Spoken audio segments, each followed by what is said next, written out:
The opinions and statements made by the guests of the Success in Practice podcast are their own, and I do not endorse or accept responsibility for their positions. Any information given by myself or the guests is educational in intention and not to be taken as medical advice. If you choose to act on the content involved in the podcast, you do so at your own risk.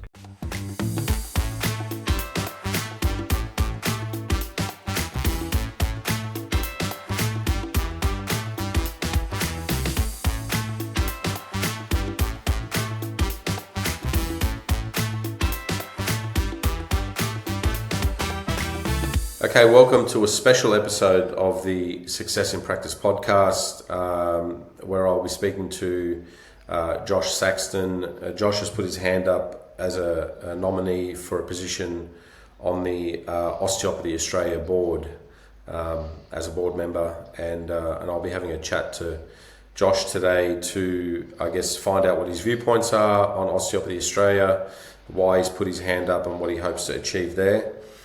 And so I will be talking to as many of the candidates as who want to come on the podcast.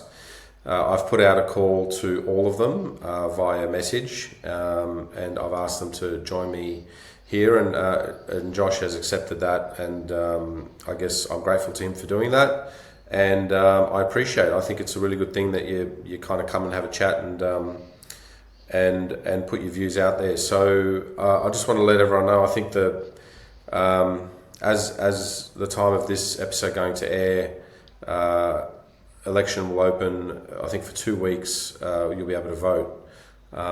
And since the last election and this election, I think there's been a new voting system through True Vote, which has hopefully brought more transparency to the whole procedure. The call out for, I guess, elections happened this time around by the president, Matt Cooper. And that was a little bit different than what we're used to. We're used to the CEO making the call out, but this time it was Matt who made the call. And I think that's great. I'm happy that happens. I think it's important that the employees of Osteopathy Australia stay as far away as possible from the election process, given that the person who is being elected is responsible for their employment. And so you don't want to obviously mix those two together.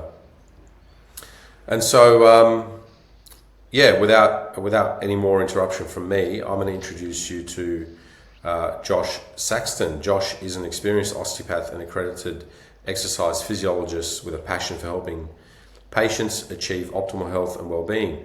He holds a Bachelor of Clinical Science in Osteopathy, a Master of Osteopathic Medicine, and a Bachelor of Exercise and Sports Science, which have equipped him with the latest techniques and approaches for health and rehabilitation. Josh has interests in judo and Brazilian jiu-jitsu. His goals were to achieve his black belt, which he has since achieved, and he continues to progress and develop his skills in judo and BJJ. Since 2015, Josh has focused on understanding movement patterns and rehabilitation, allowing him to manage individuals' pain better and improve their quality of life outcomes. He really loves being an osteopath and wants to give back to the community, and I guess that's the main reason why he's put his hand up as a nominee. He adheres to the rising tide lifts all boats mindset, and Josh hopes to help that tide rise with his addition to the board of Osteopathy Australia. Josh feels that stepping up into the board means he can help support other osteopaths, and that benefits everybody. And that's the kind of community that Josh likes and wants to be a part of. So, Josh, welcome. Thank you for joining me today. I really appreciate you taking the time, mate, at such short notice, and great to have you on. Yeah, thanks for having me, Sammy. Yeah, it was short notice. I think they closed the applications on Friday, then told us on Monday, and then everyone's turning around going, "You got this week to get out there." And I was like, "Oh, it's a bit short notice, but let's get out and get amongst it and see what we can do." Yeah, no, you're right. I think it would be good to have a bit more time for you to kind of, I guess, we're not a huge association, and out of how many members, between 1,000 and 2,000 members, you might only get maybe, a few hundred voting. Yep. You might only get maybe 300 a couple of hundred, 200, 300, 400 voting. And so I guess it's not a huge audience that you're trying to reach, but nonetheless, it's good that you have some time to reach them. Do things like this. I know that Osteopathy Australia have a podcast, and I'm not sure if they've asked you to do something there. Yeah, so the last thing I remember, the last board meeting election I was at, I think they were excited that there was more than, I think it was a 10 to 15% voter turnout. So I think, 200, maybe 300 votes would be a lot. And yeah, Osteo Australia do have their podcast. They did reach out to me, and I'm guessing all the other candidates as well, to have a chat. I'm going to have a chat with them. They gave us 2 questions. And it's much shorter. I do like some of the questions you've posed that we're going to discuss here tonight. And that allows to get a better view of what my view is and what I think I can do, rather than just how do you boil everything down to 2 questions. Yeah, it's important that we understand that. I guess people understand the things that you want to do, that you want to achieve by being on the board. So I prefer this bit more of a long form kind of conversation, where we can really give you the opportunity to flesh out your thoughts and to make your case. I do want to say that hopefully there's a bit more time that's given, because I think part of the process too is to obviously get as many votes as you can. I'm sure you'd be calling around some of your colleagues and some of the acquaintances that you have and letting them know you've put your hand up.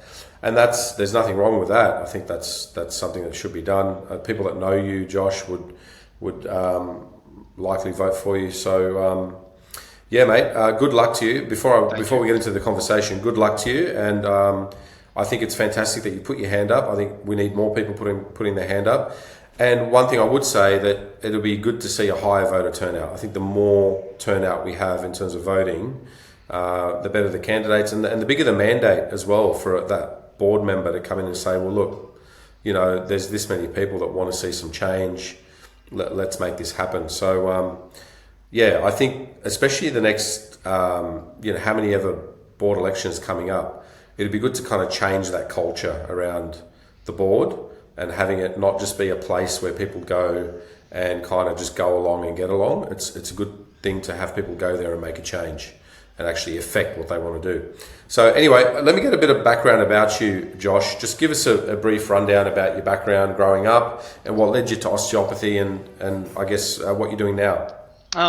Sure thing, Sammy. Look, my background was, I was probably the fat kid at school. Was bully picked on, didn't probably do so well in health and fitness, still physically active, but it wasn't until I found my passion of judo when I was about 14, 15 that I actually started really getting into something. And then from there, I ended up at University of New England doing my honours and bachelor and honours in exercise physiology. That actually showed me down the path of health. The path of health is really where I wanted to go. From that, I ended up in Rockhampton, where I helped establish a new clinic, and then ended up parting ways and established another new clinic on the other side of Rockhampton, treating mostly Veterans Affairs and mostly obesity related complaints, and getting very frustrated with that. The scope of exercise physiology is really about exercise based rehabilitation, and I really feel like that's only part of the puzzle. And I feel the greater healthcare system at the moment, everything's focusing on exercise, everything's promoting exercise and active rehabilitation, and I think it's missing half the puzzle. You can't learn how to drive a car when the car's broken. So I think that's where that hands-on therapy really comes into it. But circling back, I looked at physio, I looked at chiro, and I just happened to move back to Byron Bay, where I'm from, and I was looking through the courses and I went, hey, there's an osteo course in Lismore. Mind you, so far, I've never seen an osteopath before in my life. All I know is the brief synopsis I got told was osteopaths work with blood flow. So I decided to ring up Southern Cross, gave them a call. They said it's end of week 1. Here's your plan if you want to enroll now or wait another 12 months. So I was like, let's jump in, let's have a go. Going to uni is like being unemployed, but your parents are proud of you. So yeah, I did osteo. So I really built my love for osteo. Coming in my first year, my second year, I wouldn't say the true philosophy of osteo really resonated with me. It wasn't until I immersed myself in most things, but it wasn't until I went to a summer school where I found the more indirect style of things. I found just that, I don't know, I didn't quite resonate with the people that were doing it. And then I bumped into Steve Porter. Right. And Steve Porter was a guy, I only ever did obs with him, and I spent, me and my wife, who's also an osteopath, spent about 3 or 4 days with him and went through everything. But I went, that's the kind of like down to earth guy that I think I could kind of be. Came from a history of, being really rough, really direct, and transitioned to being more indirect. And then from there, I finished my osteo degree. We were going to go to Sale, and then ended up in Adelaide.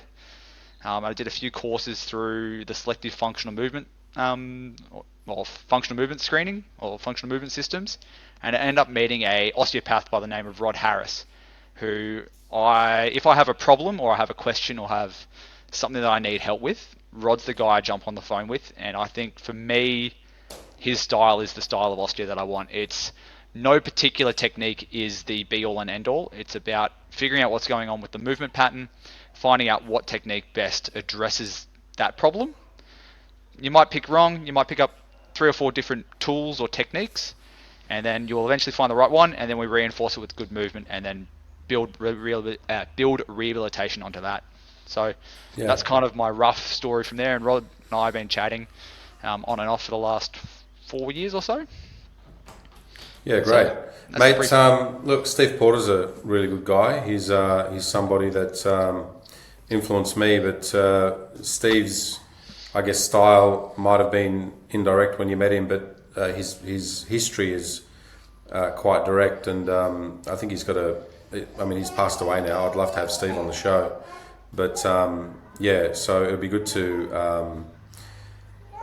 revisit that. I think he's got a background in engineering, and he really looked at how different forces act on different levers and through the body. And he taught the guy that taught me, John, and John spent a lot of time with him. And so, there's a lot of people out there in the osteopathic community that would be quite grateful to Steve for the vision and the know-how and the kind of osteopathy that he's passed on. So that's amazing that you've been influenced by him.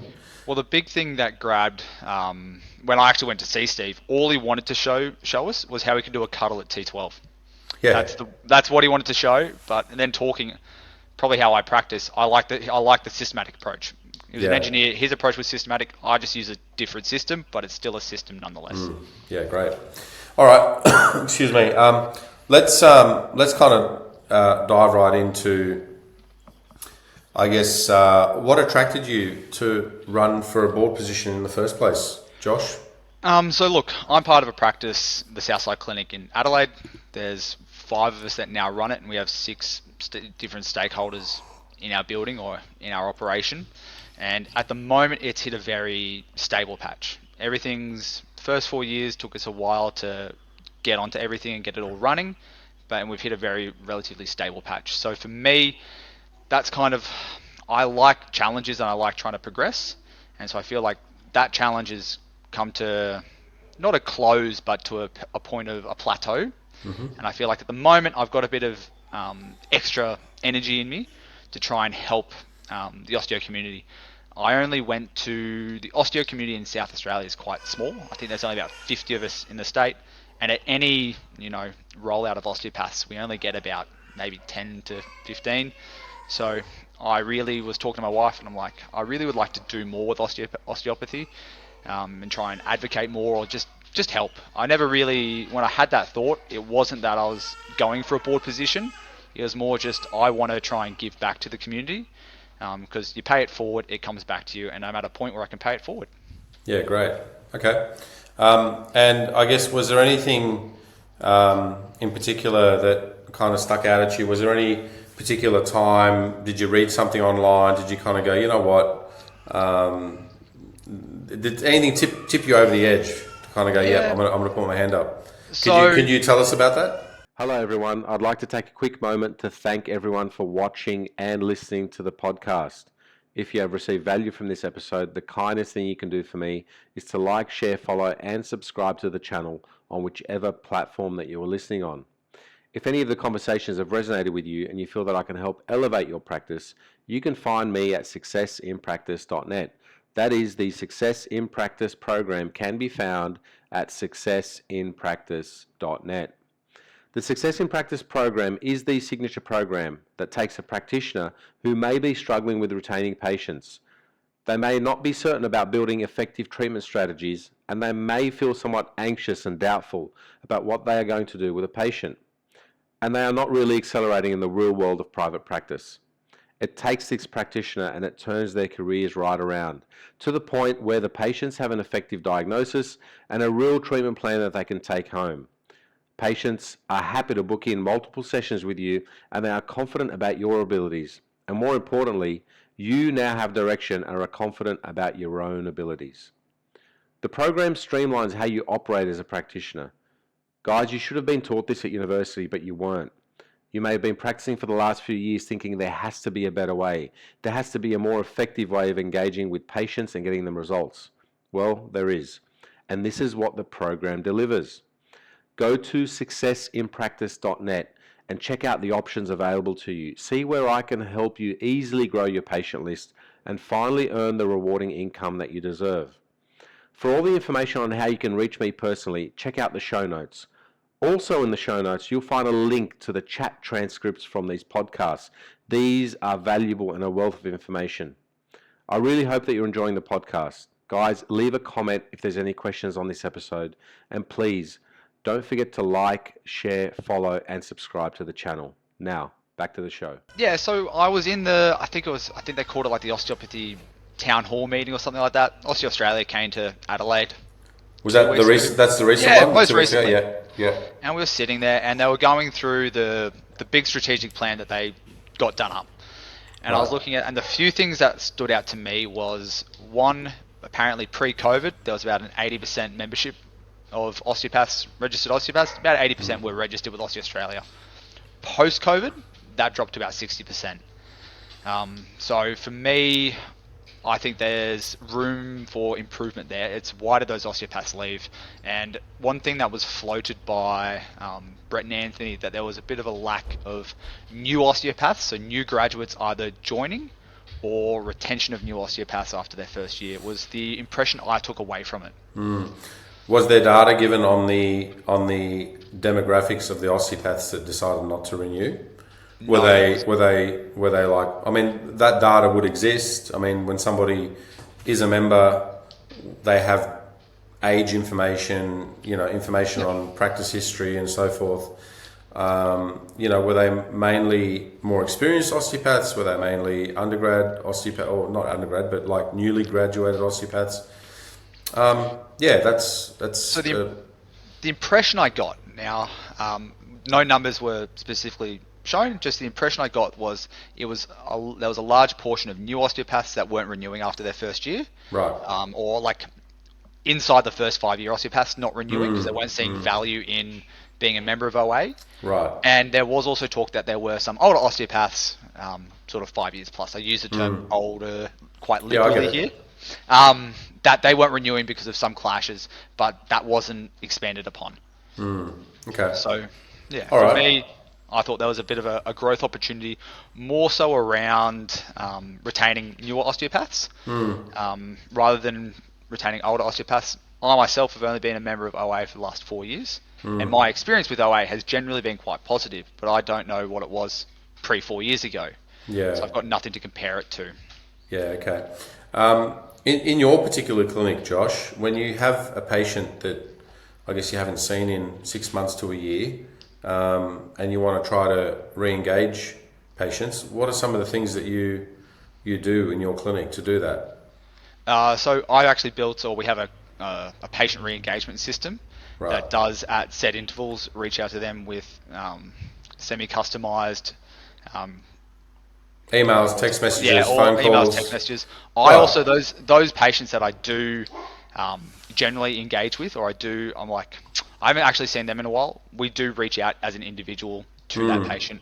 Not all patients, just the select ones that we might feel haven't, it's been a while, they normally come in regularly just to check in with them. Or I always do try and reach into new patients or patients that might have had I wouldn't say negative, but it's not non-optimal interaction with, just to see what was going on. Yeah, well, you'd assume the association would be on the phones, hot on the phones, kind of speaking to osteopaths, asking them why they haven't renewed, and I guess having some kind of strategy in place to bring them back in. So was that offered at the town hall? Was there a strategy? I know there's a strategic plan. Was there any kind of strategic execution put in place to kind of re-attract people back in? Look, not off the top of my head. From what I remember, there was no strategic plan. However, it does seem it was thrown out that maybe those older osteopaths, or some of them weren't. Some chose to engage in those reactivation calls. Some did. Some chose not to. Well, not reactivation, like exit screening or exit interviewing calls.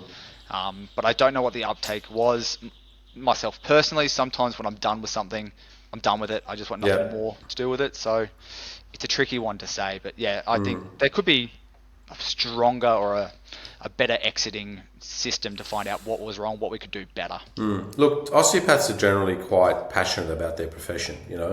I haven't met somebody yet who would say to me, I don't want a strong professional association. Like, I don't know if that exists.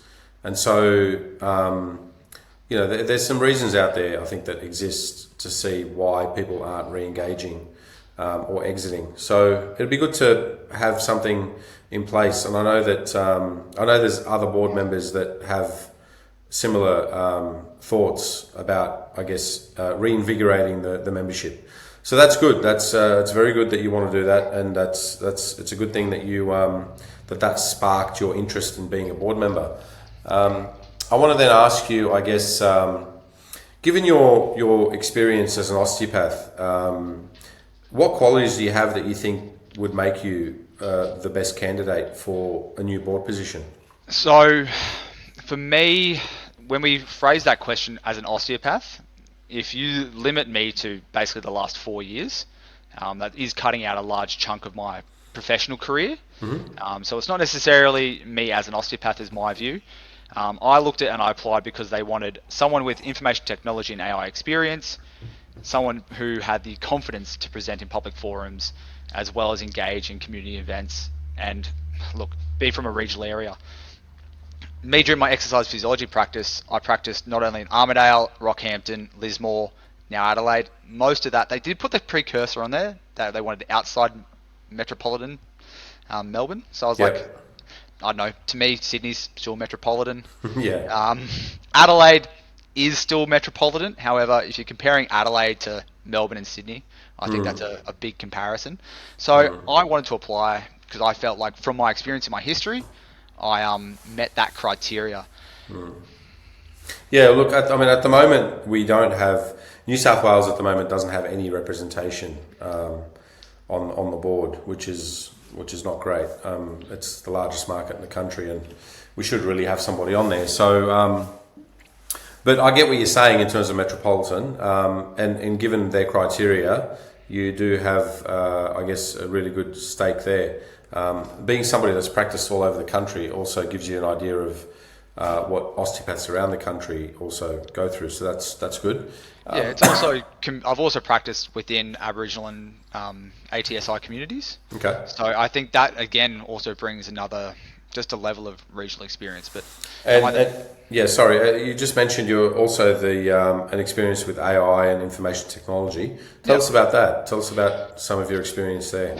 So for me, look, I think I'd like to think I'm an early adapter of AI. My belief is that having that experience in the board, I use AI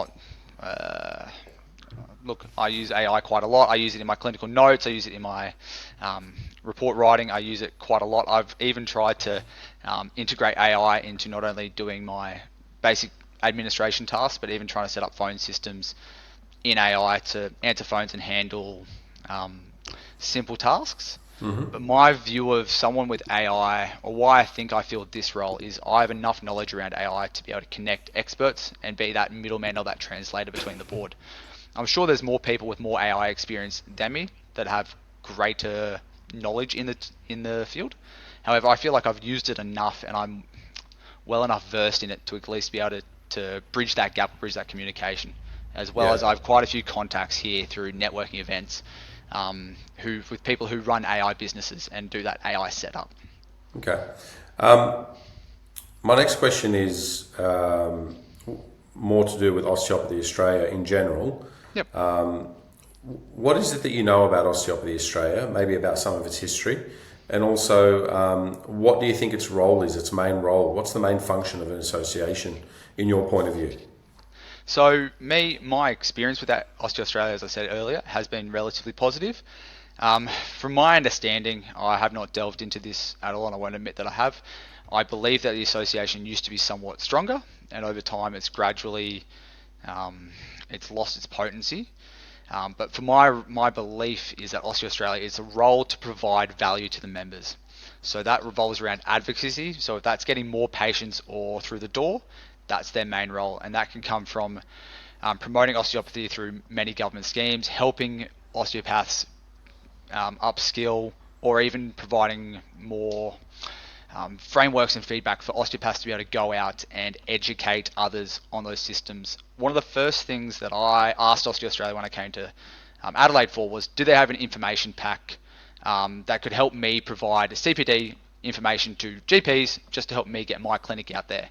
And I feel that's a basic role that they should have some information for me to better connect with that different demographics or different communities or different referral partners.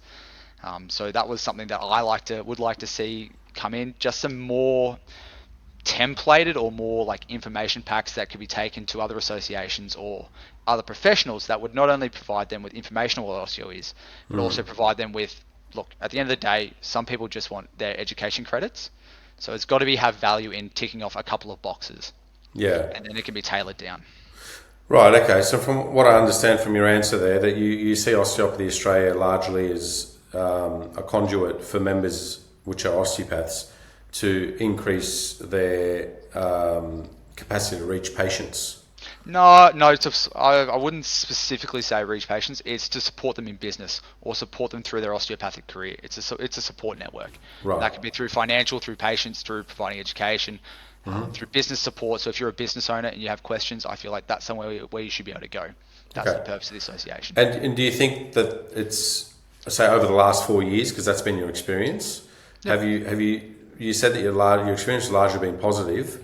Yep. Do you think that that's something that's improving year to year, or do you think it's kind of stagnated, or is it going backwards? Can you give us what your opinion on that is? From when I actually last reached out to Osteo Australia only several weeks ago. I did have a tricky situation regarding to patient confidentiality in minors. Some of might have seen my conversation on the Facebook forum, but that was a situation where I needed actual legal advice or standing on what do I need to do? Is this a mandatory reporting complaint, or does the patient actually, as a minor, have medical confidentiality? So I actually reached out to them, and yeah, I got good information back from them. I actually reached out to APRA, who provided me zero assistance. Okay. They just reflected me off to the policy and procedures, where OA actually looked in and gave me some feedback and gave me some information, which I found beneficial. And then from the other interactions I've had, for me, it's been building. But it's only because my need for them has been increasing as I come into more difficult situations. My need for them increases, and I feel like most of the time they meet my requirement. Great, good stuff. All right. And I guess, what are some of the specific issues? You touched earlier on reactivating, members that are no longer with the association. Can you give us any other issues that you see that need tackling, say, within Osteopathy Australia, at least in the next 3 years? I mean, that's a term. I'm pretty sure it's a 3-year term for a board member. Yeah, 3 by 3. Yeah. What are some of the specific issues that you feel that need addressing in the next 3 years? So, from me, when we start to look at that experience in AI, there was talk that they wanted to improve their mentoring. They wanted to implement a mentoring system, and in that town hall meeting, it was already said that they had a mentoring system that previously had failed.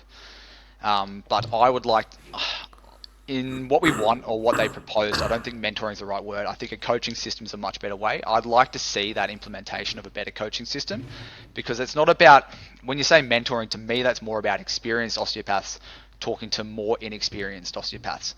For example, you helping me with a problem.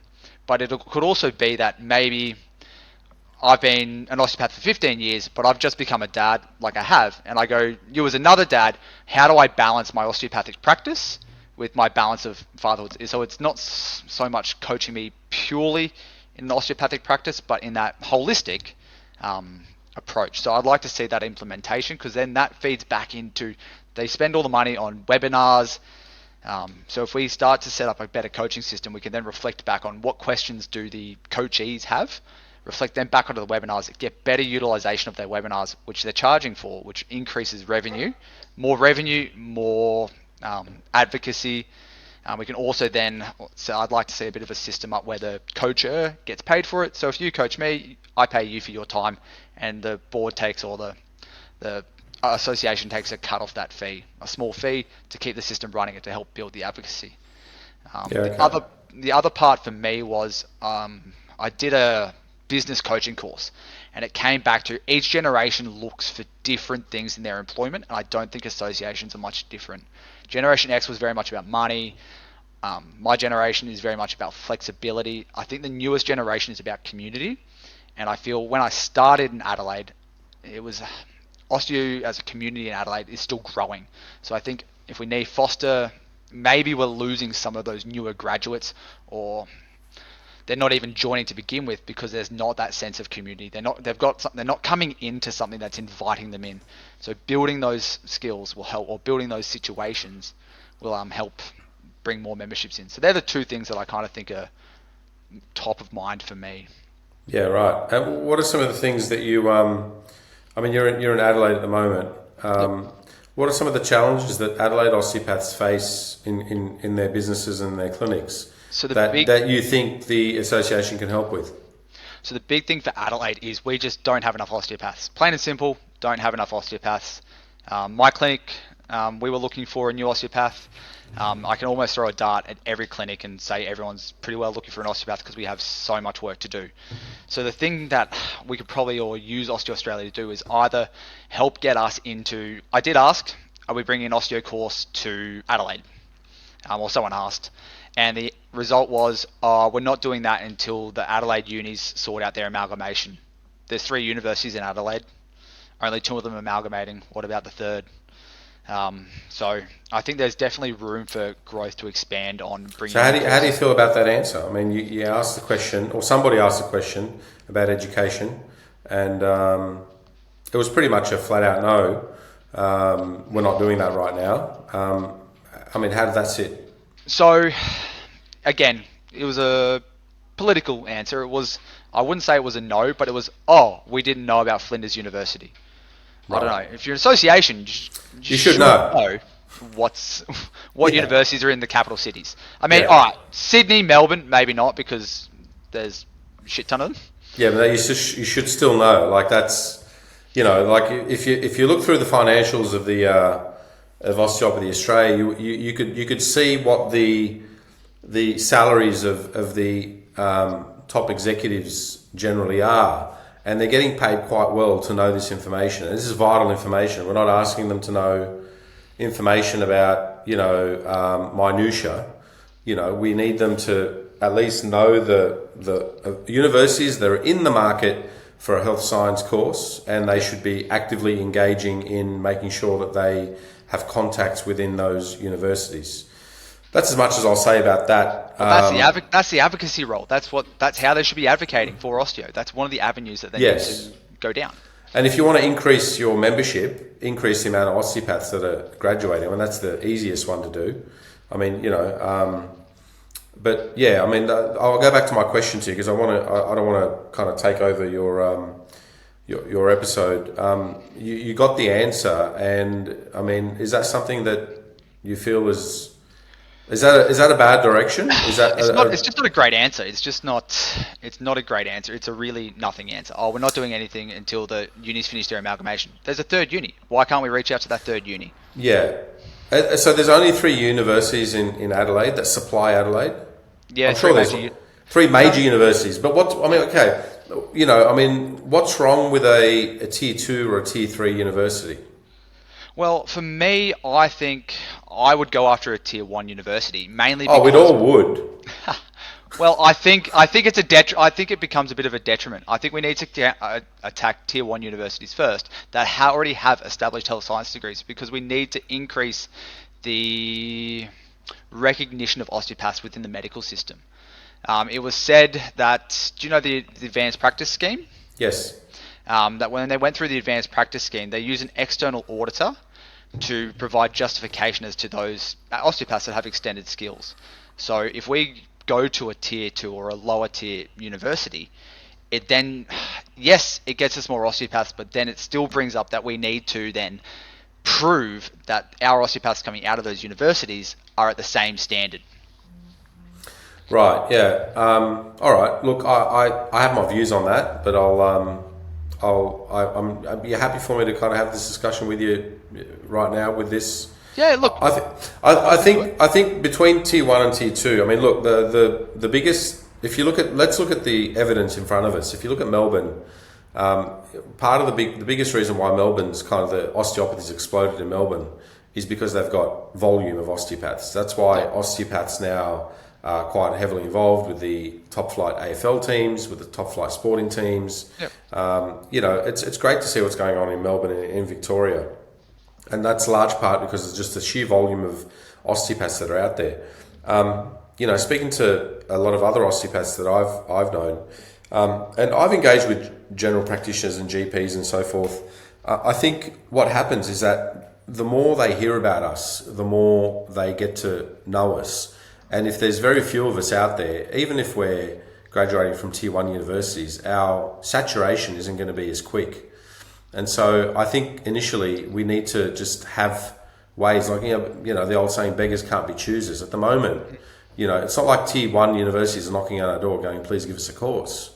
And so what do? Do we hang around and wait around for this to happen? Or do we kind of grab this by the neck and try to do something that's going to improve right now? Well, not right now, but I mean, it takes a while to get a course accredited, but as soon as we can, we need to improve your situation in Adelaide, Josh, by having I will concede that we need more osteopaths, and any university is better than any course. No university. No course. That's right. But I still think, Yeah. Ideally, in Sydney, I'd love to have osteopaths coming out of Sydney Uni and Macquarie Uni and University of Western Sydney. I don't know if that's happening here because we're just not given those answers.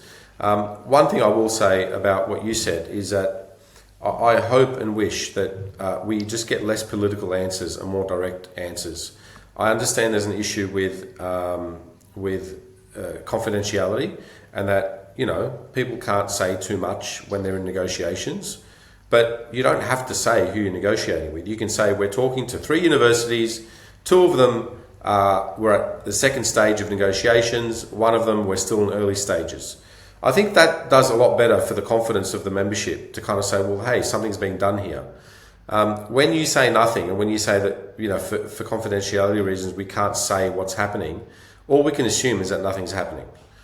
And so unless you tell me otherwise, I'm assuming that universities aren't, we're not engaging with them. Now, with the recent course over in Perth, it's like we knew nothing about it, and then we just heard that there was a course approved. It popped up, right?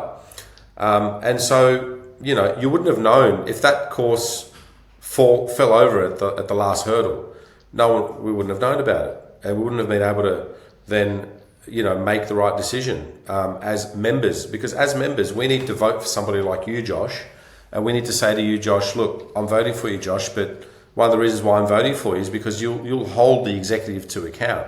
You'll ask them the questions about what happened at the final hurdle. Why didn't this go on? And then if that happens 2 or 3 or 4 times, it becomes a competency issue that you need to address as a board. And so the board really gives the executive the direction, and the executive has to execute. And that's a clear process. The board members shouldn't be getting involved in the day-to-day running of the profession. That's the executive's role, and the employees of the board or of the association. But yeah, Just my view is any board is they create the path, they create the plan, and it's the executive's role to execute that plan, and then the board evaluates their execution of said plan. Correct. And goes, well, how did you execute it, and how did the financials stack up? Did you make money? Did you lose money? Did you invest in something that's going to make us money, or what have you done with it? So yeah. Yeah, and also going further than that, we need to know what has succeeded and what has failed, so that as members we can hold the board member that's the way that kind of the whole system works. So the members elect a board member. The board member represents the association members, and we as a membership hold the board to account, and the board holds the executive to account. And so, just to say that for that whole process to happen, there needs to be a bit more transparency, I think. I hope that just there's a bit more communication and transparency about the successes and the failures. We want a successful association, one that punches up, that doesn't punch down. I want to move on to the next question I have for you, Josh. Is there any, you've discussed key issues that you said have come up in the town halls that you attended. Is there any issue that you feel that hasn't been addressed that you'd like to shine a light on? Like, is there something that you've kind of thought that no one's really talked about this? I'd like to maybe just put this to people and see what they say. Not so much. I want to take my time going onto the board, or even my time now, is to try and learn how to be a better voice for those members. Okay. I've got my things that I like. As I said, I'm generally been quite happy with Osteo Australia, but I do feel, speaking to you, the more I learn talking to you, the more I learn that sometimes it's best to sit back and listen. Any board member should listen twice as much as they speak. But I do, I do feel there was a loss, or I'm unsure of how it sits, but we've lost the course at Lismore. That hits a bit close to home to me. Right. They moved the course from Lismore just solely up to the Gold Coast, and I feel that's a detriment. Not only that I'm a Lismore grad, but I feel Lismore's practicing in a regional location.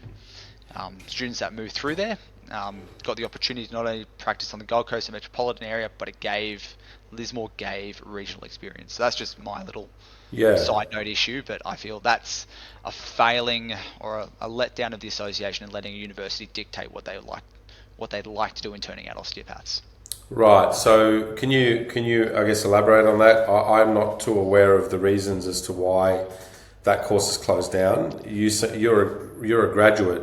I'm a Lismore graduate. You're a Lismore graduate, and so I'm assuming you have you've talked to people and you're a little bit upset when that course closed. Can you share some information? So from what I understand, this is just from what I understand, it's not gospel. That's fine. The Lismore course was closed as part of, I believe, a greater shift to move health sciences from Lismore campus, because Southern Cross is a 3-campus uni from one campus solely up to the Gold Coast, which is its health campus. So I feel like that was done from a financial point of view by the university. However, it does limit the exposure of students. So it's changed the osteopathic landscape of the far north coast of New South Wales, in that it now doesn't have some support for some of those osteopaths that were living in that regional area. Right. Why do you, I'm asking this question just because I think I want to try to be as balanced as I can. Why do you think that's a failing of the association in allowing that to happen? It seems like it's a university decision that an association probably wouldn't have too much power over. What do you think could have been done better, or why do you think that that's a problem that the association should have taken on board a little bit more? It's the association. The association might not have been aware of it, but I feel that it's the association. It's probably the OBA's accreditation, so it's not the association. Might be my over-enthusiasm to speak there, but I do feel the association has a voice. It can influence. It's part of advocacy in trying to promote better osteopaths and more well-rounded osteopaths. So while I feel I'm unsure of what the association did in that situation, but yeah, I'm not definitely across this issue, but I do feel that is an issue that has led to a change in the osteopaths coming out of Southern Cross. Well, look, I had a young patient who was graduating high school and was considering doing osteopathy and chiropractic and physio or whatever. And I said, well, why don't you have a look at the course up at Lismore? And he applied for that, and he came back to me and he said, oh, they're not offering the course at Lismore. I can't get in. It'll be only in the Gold Coast. I said, are you sure? I'm sure it's up at Lismore. Oh, no, they got back to me. And so I found out through him that the course in Lismore was closing down. Yep. I should have found out through the association, at the very least, that this is what's going on. These are where we're offering osteo courses. Yeah, and this is what's happening. Call your local member, try to get into this, try to help out. We're trying hard to. So even if it's somewhat out of the hands of the association, so I understand what you're saying, and I don't know how much power they would have had to stop that from happening.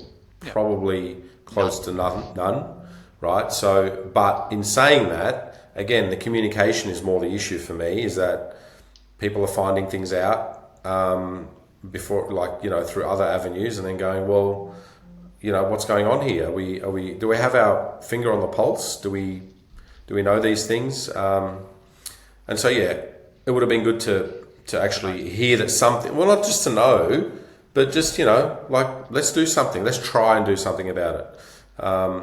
But by that time, it was too late. But anyway, all right, well, look, I take that on board, and I guess maybe they'll let us know in the future if something like that is happening. I hope they do. Hello everyone, just a quick break to give you some information on where to best find me. The first place is the private Facebook group called the Successful Practitioner Pathway. I've set up this private group as a place where practitioners can go and get tips and advice on how to best accelerate their practice and improve their clinical practice skills. The second place to find me is at successinpractice.net. That is where the Success in Practice signature program is housed. You can find more information about me and how I can best help you achieve success in your practice. So, the two best places, the private Facebook group, the Successful Practitioner Pathway, and successinpractice.net. I will link to both those places in the show notes, so for more information, please see the show notes. Now, enjoy, and back to the show. If elected, mate, where do you see yourself fitting in there in terms of, are there any kind of little committees that you want to be a part of? I know they have research committees and education committees and social media stuff. I know they've got a podcast going on now and all this kind of thing. What interests you in that realm? So for me, it comes back to, I think I spoke earlier on that coaching, that mentoring, that education pathway. Mm-hmm. That's what resonates with me. Every job where I've worked for somebody, I've always felt let down in that mentoring situation, and I've always gone out and found my own mentoring, or found someone to help support me. So I feel sitting in that education pathway or education place is probably where I would like to sit, because I feel through better education of osteopaths, we increase our profession. I did also remember, circling back, there was a talk in our town hall meeting of increasing OA participation in SOMA groups, as when I went through, my university, or Southern Cross, didn't have a functioning SOMA group. Right. I do feel like it's grassroots. If the association gets into the university, at least then the association might be better versed on what's going on within the individual university, through students and through their interactions, and that should also help to grow and build that. So the education groups, circling back, is probably where I'd like to sit. Yeah, definitely. I think that's a great point with SOMA. I think it's an integral part. Having student representation should be an association initiative where the association actually supports SOMA, even funds it, really, so that way they can have direct input from the students, and when they go to the universities, they can actually have some data about what's going on with the students. Like I having a chat to other people on the podcast, I just always wonder when the association goes and meets with the university stakeholders, whether it be people like Gary Fryer or I'm not sure who's in charge up at Lismore. Are they having the conversation and saying, these are some of the concerns of the students? these are some of the concerns of the business owners who are seeing these new graduates come out, and these are some of the gaps that we're seeing in their education. How are you addressing these? It doesn't have to be a disrespectful conversation. It could be just like, hey, this is what we're seeing. If we can help out at the university level so that when these graduates come out, they're ready to take on practice. That would just make everyone's job a lot easier. So I wonder if that's the conversation that's being had, or I wonder if it's not being had. And I guess having a strong SOMA makes sure that the association understands the student experience and the new graduate experience. Would you agree with that? Yeah, I would agree. There's definitely great fun or great gain to be from injecting OA into SOMA groups and providing support. Also, furthermore, it does link in that it creates that connection, it creates that community. So if OA is already involved in that SOMA, we start bringing those students into our community that we want to come across. Yeah, definitely. And it gives the students a bit of taste of leadership for later on in their profession as well. Josh, what are some of the current challenges do you think that are facing the profession in the next, say, 5 to 10 years? What would you like to see? I mean, what do you think the main challenges are for us as osteopaths? And then what kind of role do you think the association can play in facing those challenges? So the association, there's a few different places where I think, or a few different challenges. You're in Sydney, are you not? From what Yes. I understand, I think there needs to be a greater push. I believe Sydney has an aging osteopath demographic.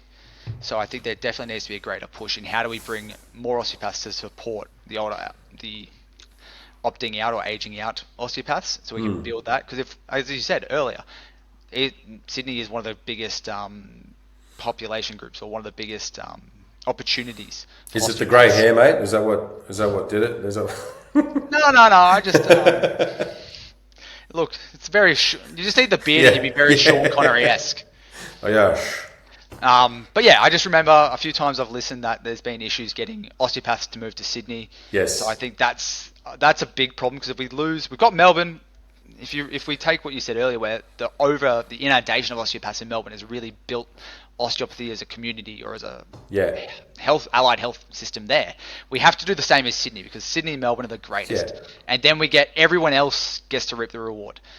Here in Adelaide, I'd love to see more osteopaths. We definitely need more osteopaths. So some help from the association in bringing osteopaths across here is something that I'd like to advocate for, as well as up to Perth. I don't know much about Perth, but I don't imagine they've got a new uni, but I think they'd also need some support in growing their osteo community over there. But yeah, look, you're not wrong. We need more osteopaths in Sydney, but I think we shouldn't put our heads in the sand and think that people in Melbourne are going to just up and leave their families and want to move out magically. That's going to be an unrealistic expectation, that we expect a lot of people who, because that's not an osteopathy phenomenon, that's just a phenomenon across all professions. People want to be around their families and their communities, and it's where they see themselves working and helping. And so there's no way around. We need courses. We need courses in Sydney. We need courses in Adelaide. We probably need another course up in northern Queensland. Yep. Northern New South Wales could probably do with a course as well. Unfortunately, with Lismore kind of not being there anymore. And so, realistically speaking, in the next 10 years, there should be a strategic plan to include at least 3 to 4 more university courses. I don't see, and that's a big, bold kind of idea. But it's not out of our reach to have big, bold ideas and kind of put these things up and try to aim and reach for them. And I think, it just takes me back to that answer that you told me about the 2 universities amalgamating, and we've got to wait for that. And it just, that's disappointing. That's really disappointing, because it just shows a lack of kind of like forward thinking and having these big, bold ideas for the profession. And many, many years ago, when people like Steve Porter and Ivan Lullerman and a lot of these people that got together, and people down in Victoria as well, that came together and began the association, the Australian Osteopathic Association, they had some big, bold ideas for osteopathy, and they got things done. And so I wish for that kind of passion to come back to Osteopathy Australia. in kind of aiming high and shooting high. So yeah, that's Look, that for me. If you aim for small goals and you fall short, well, you don't hit much. If you aim big and fall short, at least you'll get something that's going to be worthwhile. Yeah, definitely. Josh, I want to give you the last word. Tell us about your candidacy, I guess. Tell us why, give us your final word on why you think people should vote for you as the new board member. So the reason why I feel people should vote for me is I want to give back to my community. I really feel listening and learning. Being a board member is about listening twice as much as you speak, and it's that connection between helping make that plan that the executives enact. So I'd like to take the opportunity to hear from, if I am elected, to hear from members openly, publicly, privately, whatever, with things that we can do to help progress osteo, or what we can do to help, or what I can do to help steer that ship, or help influence the way the board travels. My experience has been good so far. That's not everyone's experience. So just because I have something positive, if someone has something negative, I'd like to take everything on board for my own opinions and then march to what I think is the best representation of the people that voted for me. It's very much, while I have my plans and what I would like to do, it's an elected position, so I need to do what's best reflected in those that elected me. And it's yes, I'm new kid on the block, but it's about learning. Sometimes if you have too much experience, you have your own opinions formulated already. Not that that's a detriment, but I'm really going here with an open position, going, how can I best serve osteopaths? I want to give so I can get back, and that's what I want to do. I just want to give to my community. Great. Mate, I appreciate you taking the time to join me today, and good luck to you in your endeavours. Whatever happens, if you get on, mate, just make your voice heard. If you don't, put your hand up again and go for it again. So good luck to you, Josh. Thanks for joining me. Stay on the line with me, but for everybody, thanks for joining this special episode, and I'll catch you on the next one.